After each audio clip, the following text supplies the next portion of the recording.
We're learning to play Adele's Someone Like You, part of the Grade 3 syllabus with the Trinity piano exams.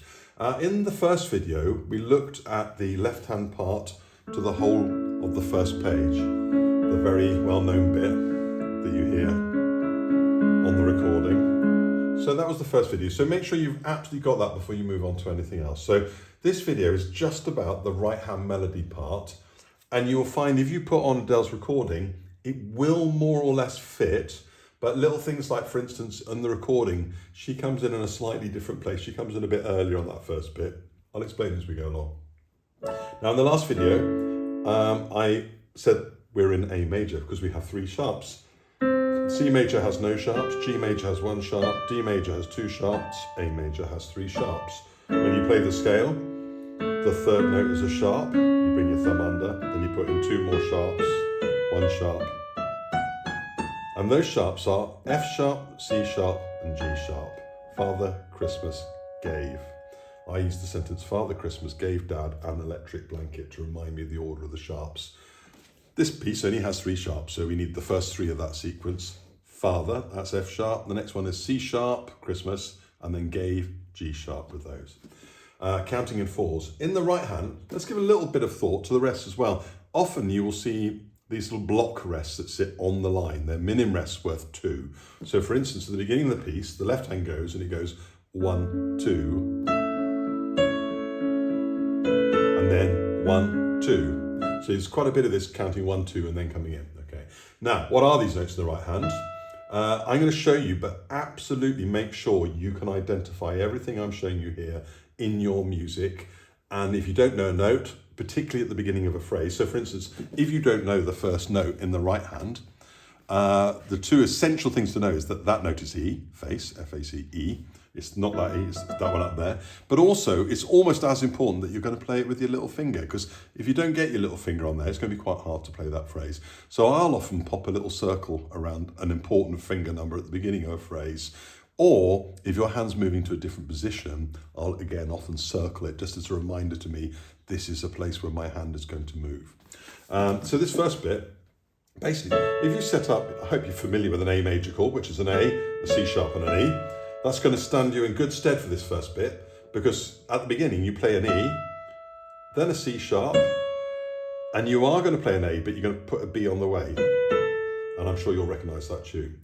So at the beginning, there's 2 minim rests. It goes 1, 2, I heard that tune. Now we've got what's called a syncopation. You'll see that C sharp here is tied to the next note. You play it just before the start of the beat. So that will give you 1, 2, I heard that tune. And that's the bit in the song, isn't it? So here's our first phrase again. So 1, 2, I heard. Okay. Now for our next phrase, this is bar 3 and 4.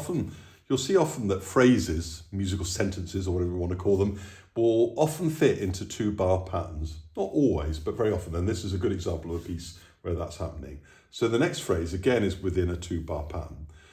Can you see you play the E twice? Now, even if you find that quite a tricky rhythm to read, in my head, I'm seeing a quaver, then a crotchet. So the quaver is short on the crotchet, so you should get short, long.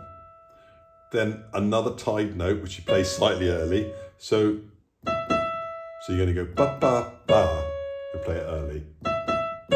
And then at the end of the next bar, you see the quaver going into dotted crotchet. So this is our whole of our first line. And before each phrase, I'm going to count 1, 2. So first phrase, 1, 2. 1, 2. Then next one, a similar idea, but you're going to see the rhythm slightly different. It goes 1, 2 again on bar 5. So you see the bar number there at the end of the line. You're going to go E. Now, it's not E, like the one up there was. It's a full crotchet. E, and then another E going straight onto a C sharp. So it's, hear the difference? And then the A again, okay? And then, now, there isn't a 1, 2 here, because the note's tied over, but there kind of is, because you've got this note hangs on for another 2 beats before you play the next bit. So if I go from bar 5, it goes 1, 2, and you can still count 2, 1, 2, and can you see it's a short, long, then the C sharp, then the B, quite a long B because it's tied to another one, and then right at the end of the bar, the A. So going from the beginning up to here, okay?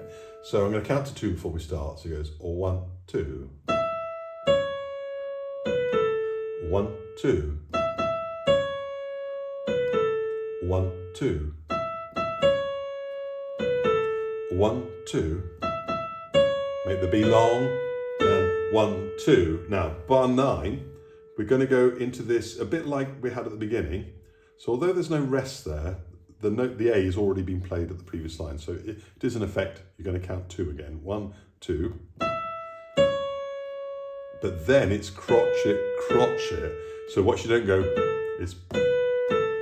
Now, some of these little rhythms, if you play the rhythm slightly wrong, it's still going to sound okay, I think. But I think it would be good to try and get it right, particularly if you're planning to play this piece in exam. You'll need to show the examiner that you can be accurate with the reading. Okay, so try and try and understand the bits I've shown you, but also just make sure you're playing absolutely fits with what I'm playing here, and then you can be sure it's going to be right for the way you need it for the exam. Now on this third line, which starts with bar 9, again, the first note you don't play because it's tied. You've already played it at the end of the previous line. So you go 1, 2, C sharp, then crotchet, so they're both the same length. And for the first time, we're going to go up to F sharp. And that's a minim, so it's worth 2. So it goes 1, 2, then C sharp again, and then down to A, and it's 1, 2, and it's tied to a quaver. So it's going to go 1, 2, 1, like that. Now you notice I brought my little finger onto the C sharps. You may find yourself using your third finger there, because it's just there, but then you're going to have to get down to there. It's not impossible, but if you can try and follow the fingering there, just remember, bring your little finger onto the C sharps. Then you drop your second down to F sharp on bar 13. Repeat the F sharp, go up to A and back to F sharp and hold it.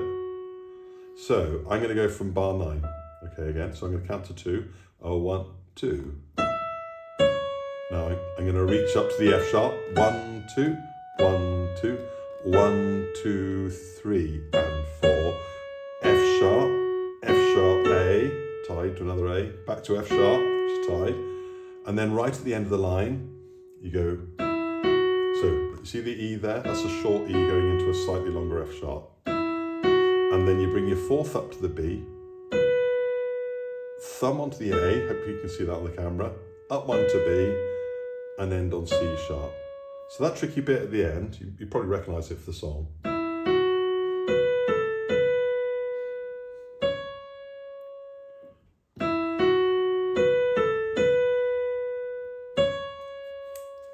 Okay, so to finish this video, I'm not expecting you to play it hands together just yet, okay? But I'm going to play it hands together, but I want you just to play the right hand bit over it. And go scroll back in your video as many times as you need until you think you got it right before you go on to the next video, the third video, where I'll actually show you how to put it hands together there. Other things to say, you'll be watching this on YouTube. If you click on the little settings wheel, when you click on the cog, you'll see there is a playback speed. So one of the things you can do is, if you need to, you can slow things down. Not so much you want to hear me speaking slowly, but if you're running a bit of the music that I've been playing and you just want it slower, just bring it down to 0.75 and that will give you a bit of space just to get everything right. So here we go. So I'm doing left, so you're just doing the right. And remember, have a look now on your video, see where this point is in the video, because you might want to scroll back a few times to it and just practice playing the right hand over it. So here we go. So I'll just count to 2 when I start. 1, 2. 1, 2. 1, 2.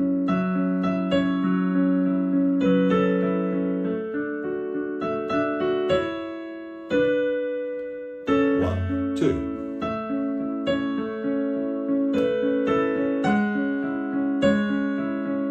Little finger.